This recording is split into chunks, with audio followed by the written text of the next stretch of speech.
नमस्कार, न्यूज़ 24 देख रहे हैं आप और आपके साथ मैं हूं सऊद मोहम्मद खालिद। जी हां, देवबंद और उसका दावा। दरअसल देवबंद उत्तर प्रदेश के सहारनपुर की एक ऐसी जगह जो कि दुनिया भर में इस्लामिक शिक्षा के सेंटर के तौर पर मशहूर है। यूपी में जिन जगहों पर सबसे पहले वोट पड़ने वाला है उसमें देवबंद भी शामिल है। लेकिन पिछले कई सालों से यह ऐतिहासिक जगह सियासत का भी सेंटर बना हुआ है। चुनावी सफर में देवबंद की फिजा आखिर कैसी है?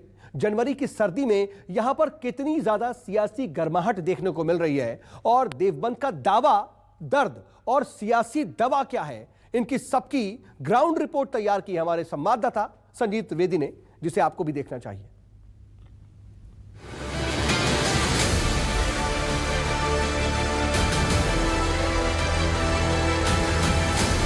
जब हम हर सितम को आज़ाए महबूब समझ के चुप थे, अरे अब उठेगी हम पर जो ईंट कोई तो पत्थर उसका जवाब।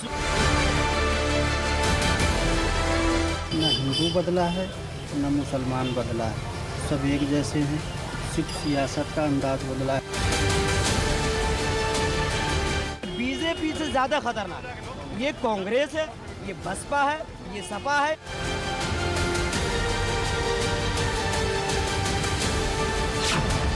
चार हिस्सों में बट गए वोट, देवबंदी सियासत को चोट। कमल के फूल के अलावा जीती दुनिया में नहीं। अखिलेश यादव को ही मुख्यमंत्री बनाएंगे। MIM को सपोर्ट कर रहे हैं। देवबंद, देव वृंद की लड़ाई, कश्मकश चुनाव तक आई। भारतीय जनता पार्टी देवबंद को देववृंद में तब्दील कर छोड़ी। कोई ऐसा प्रमाण उन्होंने नहीं बताया कि देववृंद कहीं लिखित में हमारे पास। एसपी या मजलिस को जिताएंगे, देवबंद के मुसलमान किधर जाएंगे? हम बीजेपी को हराने के लिए नहीं पैदा हुए, हम खुद अपनी हिस्सेदारी लेंगे। विकल्प तो हम बीजेपी को भी चुन सकते हैं, लेकिन विकास की तो बात करें। मैं समझता हूं कि भारतीय जनता पार्टी ही केवल रहेगी, इसके अलावा कोई पार्टी दमदार नहीं है। देवबंद में वोट कटेगा या बटेगा? मुसलमान कहां जुड़ेगा, कहां हटेगा?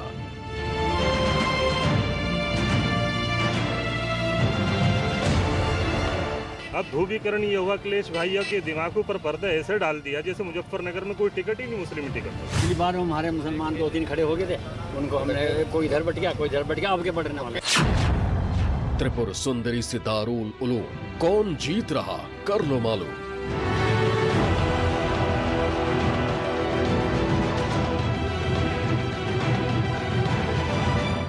एक ऐसी जगह जहां की गलियों ने इतिहास देखा है, इतिहास रचा है। 165 साल पहले जंग आज़ादी जहां से शुरू हुई थी, जिस जगह के लोगों ने अंग्रेज़ों को मार भगाया था। एक ऐसा वर्तमान जो सियासी सवालों को जन्म दे देता है, जो कई समीकरणों को भी प्रभावित करता है। जी हाँ, हम इस वक्त हैं देवबंद में और आज आपको चुनावी कहानी यहीं से सुनाएंगे। आज हम आपको देवबंद का दावा दिखा रहे हैं। वो देवबंद जहां दारुल उलूम है, त्रिपुर सुंदरी मंदिर है, अंग्रेजों से लोहा लेने का इतिहास है और जहां ATS कमांडो सेंटर का भविष्य है। लेकिन आजकल देवबंद सियासत का सेंट्रल पॉइंट बना हुआ है। गृह मंत्री अमित शाह देवबंद में चुनावी कैंपेनिंग कर रहे थे।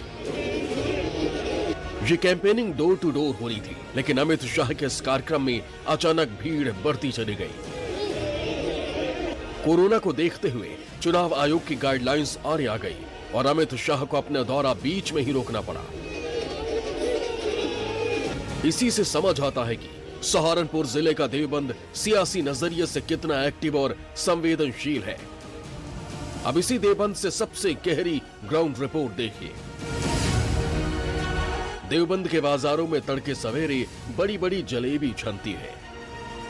एक तरफ पुरानी मस्जिदों को जाने वाली गलियों के बाजारों में इत्र की दुकानें सजती हैं। बूढ़ी साइकिल 2-2 बच्चों को बैठाकर मदरसे से लौटती है, तो दूसरी तरफ देवबंद के संस्कृत विद्यालय में संस्कृत सिखाई जाती है। वेस्ट यूपी के सहारनपुर जिले का देवबंद ऐसा शहर है जहां हिंदू और मुसलमान दोनों अपना बराबर का हक जताते हैं, क्योंकि यहां दोनों आबादी भी तकरीबन बराबर है। यहाँ के 1 लाख मुस्लिम वोट जिसे एक मुश्त वोट दे दे उसकी जीत पक्की हो जाती है, लेकिन इस बार ये वोट बटा हुआ लगता है। बीजेपी ने देवबंद से अपने मौजूदा विधायक ब्रजेश सिंह को टिकट दिया है। समाजवादी पार्टी ने देवबंद से गैर मुस्लिम कैंडिडेट कार्तिक राणा को टिकट दिया है। बसपा ने देवबंद से राजेंद्र चौधरी को प्रत्याशी बनाया है। दोनों के मुकाबले में AIMIM ने देवबंद में दमखम रखने वाली मदनी परिवार के उमैर मदनी को टिकट दिया है। इस चुनावी कैलकुलेशन के बाद देवबंद में मुसलमानों में कंफ्यूजन पैदा हो गया है कि वोट दे तो किसे दे। पलड़ा किसका भारी लग रहा है आपको? देखो, पलड़ा भारी तो है तो ऊपर वाला ही जाने से ही तो कि बाकी किसका पलड़ा भारी है। बाकी है यहाँ का जो समाजवादी का जो टिकट है ना, वो एक गेंद बन के रह गया कि कभी गेंद उधर भाग रही है, कभी उधर भाग रही है। जो लग रहा है अंदाजा मायावती की पार्टी से जो है ना राजेंद्र चौधरी, तो उसके पास दलितों का वोट है, जो मुट्ठीबंद वोट है। तो फिर इसके कह रहे हैं मुसलमान भाई, इससे बेहतर तो ये है कि भाजपा को हराने के लिए राजेंद्र चौधरी को वोट दे दिया जाए। कह रहे हैं कि राजेंद्र चौधरी को वोट दिया जाए, क्योंकि अगर भाजपा को हराना है तो फिर वोटों का ध्रुवीकरण न हो, बसपा को जिया जाए। सर बसपा की कोई लहर नहीं है यहाँ। सर बसपा तो खत्म हो चुकी है, यहाँ सिर्फ समाजवादी की लहर है। खास तौर पर मुस्लिम समाज में ये कन्फ्यूजन है। ऐसे में क्या आपको लगता है कि कहीं वोटों का फिर से बंटवारा हो जाएगा? कुछ इस बात की आशंका ये है कि हम लोग भी समाजवादी से जुड़े हुए थे। अखिलेश भैया से हमारी बार बार बातचीत होती थी। अखिलेश जी से हम हमेशा ये कहते थे कि कैंडिडेट मैदान में ऐसा आना चाहिए जो सीटों के निकालता हुआ चला जाए। अब ध्रुवीकरण ये हुआ, अखिलेश भैया के दिमाग पर पर्दा ऐसे डाल दिया जैसे मुजफ्फरनगर में कोई टिकट ही नहीं, मुस्लिम टिकट वगैरह। समाजवादी मजबूत है इस वक्त तो समाजवादी ही मजबूत है। पर ये भाईजान कह रहे हैं कि कंफ्यूजन हो गया है। भाईजान को हो गया होगा, लेकिन ऐसा है नहीं जी। हर चीज़ का अपना अपना एक दौर आता है। लोगों ने ये समझ के बीजेपी को भी वोट दिया कि शायद कुछ अच्छा हो जाए, लेकिन जैसी उम्मीद थी ऐसा हुआ नहीं। इसलिए लोग फिर दोबारा यही चाहते हैं कि अब कैसे फिर बदला जाए और समाजवादी को लाया जाए। ओवैसी साहब के उम्मीदवार भी। ओवैसी साहब का ऐसा हुआ है कि जब यहाँ पर देख लिया कि भाई मुसलमान का किसी का टिकट नहीं है, तो ओवैसी साहब ने देखा तो बहुत अच्छा मौका है। तो यहाँ मदनी परिवार से मौलाना उमैर मदनी साहब जो है उनको MIM से टिकट कर दिया है।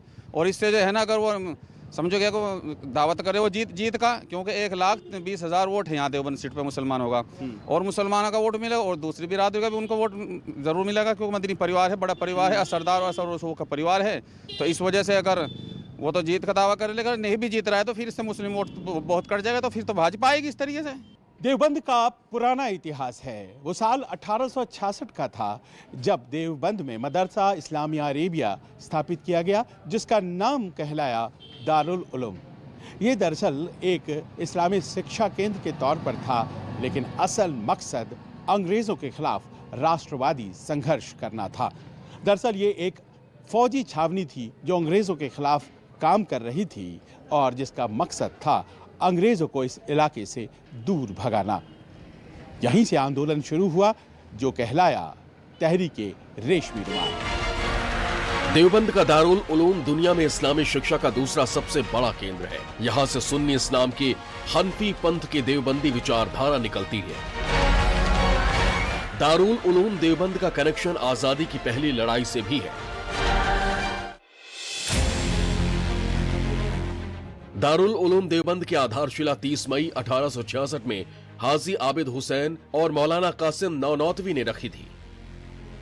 मौलाना नानुतवादी और मौलाना गंगोह दो ऐसी शख्सियतें थीं जिन्होंने 1857 की जंग आज़ादी में अंग्रेज़ों से लोहा लिया और कुछ दिनों के लिए उन्हें इस इलाके से मार भगाया। 10 साल बाद 1867 में उन्होंने एक इस्लामी शिक्षा केंद्र दारुल उलूम की स्थापना की, जो बाद में देवबंद मदरसा के नाम से जाना जाने लगा। देवबंद मदरसा मुसलमानों में जागृति और राष्ट्र प्रेम की भावना को बढ़ाने के लिए मशहूर हो गया। देवबंद वो जगह है जहां अंग्रेजों के खिलाफ क्रांति के संदेश रेशमी रुमाल पर लिखे गए। लेकिन देवबंद के मुसलमान इस बात से निराश हैं कि देवबंद को अब उसके इतिहास की वजह से नहीं बल्कि सिर्फ हिंदू मुसलमान के चश्मे से देखा जा रहा है। तहरीके रेशमी रुमाल एक ऐसा मूवमेंट था जिसमें आज़ादी के परवाने एक दूसरे को रेशमी रुमाल पर संदेश लिखकर पहुंचा दिया करते थे और इस तरह के संदेशों का आदान प्रदान अंग्रेज पकड़ नहीं पा रहे थे। अंग्रेज खौफजदा थे कि उनके खिलाफ गोलबंदी भी हो रही है और वो समझ नहीं पा रहे हैं। मदरसन में आमतौर पर पढ़ने और पढ़ाने वाले दोनों अंग्रेजों के खिलाफ लामबंद हो रहे थे। न्यूज 24 की टीम देवबंद पहुंची तो देखा कि लोग यहां अच्छी शिक्षा, रोजगार पर बात करना चाहते हैं। हम जब देवबंद के बाजार में लोगों से बात कर रहे थे तभी कुछ लोगों में फ्री अनाज के मुद्दे पर तीखी बहस हो गई। आपको क्या अच्छा लगता है? हमें हर चीज अच्छी लगे। हर मुसलमान, हर हिंदू मुसलमान को नाच दाना दे रहा, घर घर बिक रहा नाच दाना। कभी इनके बड़ों ने बेच के देखा, बड़ों ने रोटी भी नहीं खाई, भूख के मरे सब। आप कह रहे हैं कि वो अनाज मिलता रहा लगातार? अब भी मिल रहा, अभी का मिल नहीं रहा। एक महीने में 3 दफे, हाँ 3 दफे दे रहे हैं। आपको लगता है कि ये मुद्दे हो सकते हैं चुनाव में? देखिए भोजन फ्री में मिल रहा है, ये कह रहे हैं। कोई फ्री में नहीं मिल रहा। कौन कह? फ्री मिल रहा, 3 बार कह रहे, 2 बार कह लो। हाँ 3 बार कैसे कह रहे? झूठ 3 बार ही मिल रहा। झूठ बोल के कुछ मिल रहा। 2 बार ही पार्टी सही, कोई सी भी सपोर्ट करो। एक बार भी सही। गेहूं का क्या होगा? रोजगार नहीं है, किसी की सरकार में कोटा नहीं मिला, किसी की सरकार में। शिक्षा है, यहाँ पर रोजगार है। खाली गेहूं से क्या होता है? कुछ नहीं होता है। इसके हाथ में नहीं है, ये मुगालता महंगा। ऐसा नहीं है कि देवबंद की सियासत सिर्फ मुसलमान वोटों पर ही निर्भर है। यहाँ ठाकुर जाति और दलित वोटों का भी बोलबाला है। यहाँ ठाकुर वोट करीब 57,000 है, दलित वोटर करीब 65,000, गुर्जर वोट करीब 30,000, ब्राह्मण वोटर करीब 35,000 है। देवबंद का चुनावी गणित ऐसा है कि देवबंद को आज तक जितने भी विधायक मिले उनमें से 2 को छोड़कर बाकी सारे विधायक ठाकुर ही रहे हैं। कुछ दिन पहले योगी आदित्यनाथ देवबंद आए थे। इल्म की नगरी कहे जाने वाले देवबंद कस्बे में 35 साल बाद किसी मुख्यमंत्री की सभा हुई। देवबंद की जनता को इस सभा से किसी बड़ी सौगात का इंतजार था। सौगात मिली भी। उत्तर प्रदेश के मुख्यमंत्री योगी आदित्यनाथ ने 17 अगस्त को देवबंद में एटीएस कमांडो सेंटर बनाने का आदेश दे दिया। पहले की सरकार आतंकवादियों को मुकदमों को वापस लेती थी और हम आतंकवादियों को ठोकने के लिए एटीएस का सेंटर बना रहे हैं। उनको ठिकाना लगाने के लिए सेंटर बनाए जा रहे हैं। एटीएस के शिलान्यास के लिए मुख्यमंत्री योगी आदित्यनाथ इसी महीने देवबंद जब आए तो उन्होंने मंच से इस शहर की पहचान माने जाने वाले दारुल उलूम का नाम नहीं लिया। कुछ लोगों को आश्चर्य हुआ। साथ ही साथ आश्चर्य इस बात को लेकर भी कि उनके मंच पर जो बैनर लगा हुआ था उस पर लिखा था काम भी और लगाम भी।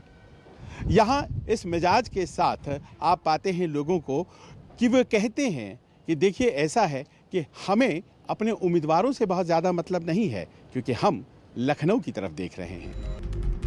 अब देवबंद की वो जमीन देखिए जहां एटीएस का कमांड सेंटर बनाया जाना है। मैं देवबंद के स्टेशन रोड पर हूं और यहीं पर एक जमीन का टुकड़ा है जो इस बार यहाँ की सियासत के मध्य में है। ये जमीन का टुकड़ा करीब 2000 स्क्वायर मीटर का टुकड़ा और कहा यही जा रहा है कि इस बात से कि यहाँ पर एक एंटी टेररिस्ट स्क्वाड बनने वाला है।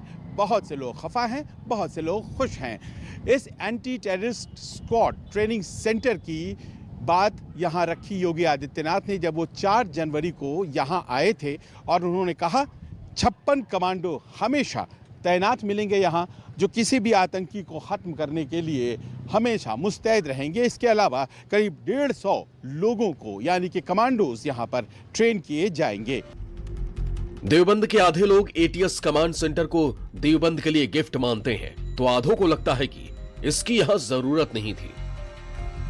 जो ट्रेनिंग सेंटर का शिलान्यास किया गया है उस बारे में आपको क्या कहना है? नहीं, मुझे क्या कहना है, इसमें बहुत अच्छी चीज़ है वो, लेकिन हम ये पूछना चाहते हैं महाराज से, अपने मुख्यमंत्री से कि कोई ऐसी मिसाल तो बताए जिसमें कोई उग्रवाद यहाँ से साबित हुआ हो या कोई उग्रवाद ने हमला किया हो। ये तो उन वहाँ के लिए है भाई, यहाँ उग्रवादी हमेशा आते रहे, उग्रवादी हमले करते रहे यहाँ। तो ये इसको इस तरह से देखना क्या सही है कि यहाँ के लिए उन्होंने बना दिया? इस बारे में नहीं पता, लेकिन ये इसकी यहाँ ज़रूरत नहीं थी। अगर इतना पैसा, अगर इस सेंटर को बनाने के लिए जितना पैसा लगाया जा रहा है, इस पैसे को अगर फैक्ट्री बनाने में लगाते तो कितने लोगों को रोजगार मिलता। ये तो एक काम का कट्टादामा दश रखा है, मतलब वो बना दो, एक मुद्दा पब्लिक का ध्यान भटका जा रहा है यहाँ से। इन चीज़ों की जरूरत नहीं है, सबसे ज़्यादा चीज़ों की जरूरत है रोजगार की। नौकरी की, इन चीज़ों को होनी चाहिए।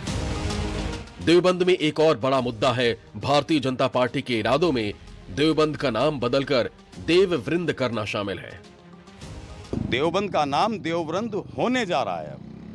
भारतीय जनता पार्टी देवबंद को देववृंद में तब्दील कर कर छोड़ेगी। जो हमारा प्राचीन नाम है देववृंद है, हमारा ये वैदिक नाम है देववृंद है। नाम बदलने में क्या कहा जाता है? अब मेरा नाम पंडित विशाल शर्मा है, अगर मुझे कुछ लोग पंडित जी ही कहें तो कोई इसमें हर्ज तो है नहीं। अगर देवबंद को हम लोग देववृंद कर देते हैं तो क्या हर्ज है इसमें? देवबंद के श्री देवी कुंड महाविद्यालय के बोर्ड पर भी हमें देवबंद का नाम देववृंद ही दिखा। इस नाम की ऐतिहासिकता जानने के लिए हम संस्कृत महाविद्यालय में पहुंचे। यहाँ जब मैं इस विद्यालय में सेवा में आया सन 1979 में, उस समय हमने यहाँ बोर्ड पे लिखा हुआ देखा देववृंद, श्री देवीकुंड संस्कृत महाविद्यालय देववृंद, परंतु व्यवहार में जो है देवबंद नाम से प्रसिद्ध है और सभी जगह विद्यालय का नाम देवबंद के नाम से ही जाना जाता है। परंतु कोई जब हमारे से पहले जो अध्यापक लोग थे, कोई ऐसा प्रमाण उन्होंने नहीं बताया कि देववृंद कहीं लिखित में है हमारे पास। देवबंद में जो भारतीय जनता पार्टी के समर्थक हैं, उन्हें लगता है कि देवबंद का नाम बदलकर देववृंद रखा जाना चाहिए। उनका कहना है कि ये मांग निराधार नहीं है, क्योंकि मध्यकालीन ग्रंथों में दरअसल देवबंद का नाम देववृंद ही था। लेकिन जो लोग भारतीय जनता पार्टी के समर्थक नहीं हैं, उन्हें लगता है कि इस मांग के पीछे चुनावी एजेंडे को ही बढ़ाया जा रहा है। देवबंद में बीजेपी के विधायक हैं ब्रजेश सिंह। ब्रजेश सिंह एक बार फिर चुनावी मैदान में हैं। अब सुनिए इस चुनाव से उनकी उम्मीदें क्या हैं। व्यक्ति चुनाव मैदान में उतरता है तो वो अपनी रणनीति और अपने रणकौशल के आधार पर उतरता है। सामने वाले की क्या रणनीति है, मेरी अपनी रणनीति है, लेकिन मैं बड़े भरोसे के साथ कहता हूं कि जिस प्रकार हम पिछले चुनाव जीते थे, उससे ज्यादा अंतर से मैं इस चुनाव को जीतूंगा। देवबंद में त्रिपुर बाला सुंदरी देवी का मंदिर है। मंदिर के द्वार पर लगा शिलालेख सदियों पुराना है। दावा यह किया जाता है कि इस शिलालेख में देवबंद का नाम देववृंद लिखा है। हालांकि हम ये चलिए, नाम बदलने की बात हो, सियासत की बात हो, लेकिन जो विधानसभा की लड़ाई है वो कौन जीतेगा ये वक्त बताएगा। एक छोटा सा ब्रेक, बने रहिए न्यूज़ 24 के साथ। चुनाव मतलब न्यूज़ 24।